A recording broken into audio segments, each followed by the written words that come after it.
Inanunsyo naman ni Defense Secretary Gibo Teodoro na naka-activate na ang EDCA sites para sa relief operations ng mga naapektuhan ng bagyong Krising at Habagat. Ginamit din ng Armed Forces of the Philippines o AFP ang iba pa nitong assets sa paghahatid ng tulong sa mga apektado ng bagyo. Si Patrick De Jesus ng PTV para sa detalye. Activated na ang mga EDCA sites para sa humanitarian assistance and disaster response o HADR operations sa mga apektado na nagpapatuloy pa ring pag-ulan dala ng hanging habagat.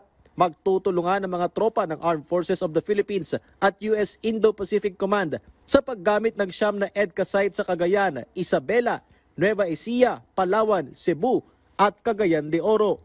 Kasama ng Pangulo si Defense Secretary Gibo Teodoro sa US para sa isang official visit. Pero pareho silang nakatutok mula roon sa sitwasyon naman sa bansa.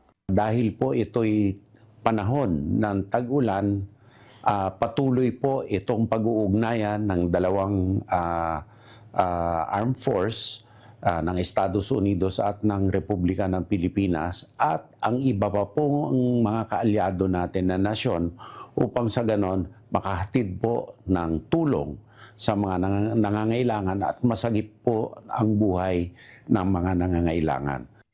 Nilinaw naman ng AFP na hindi kailangang magpaalam ng bansa sa paggamit ng EDCA sites na nasa mga base militar ng Pilipinas at dati na ring nagsilbing multi-purpose hub sa mga nagdaang kalamidad.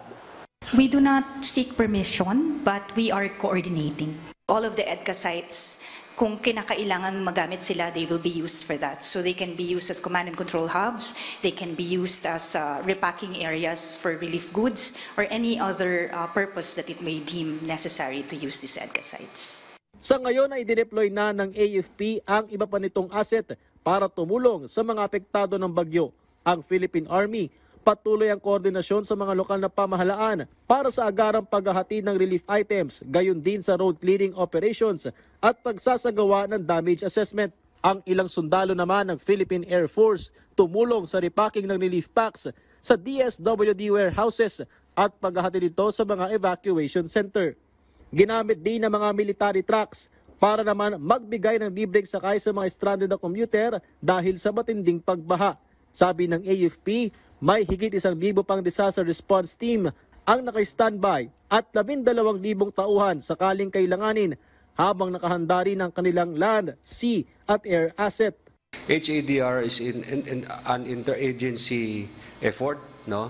That's why we are utilizing and maximizing itong mga assets natin, no? Because we want to deliver a timely and efficient na disaster response sa ating mga kababayan.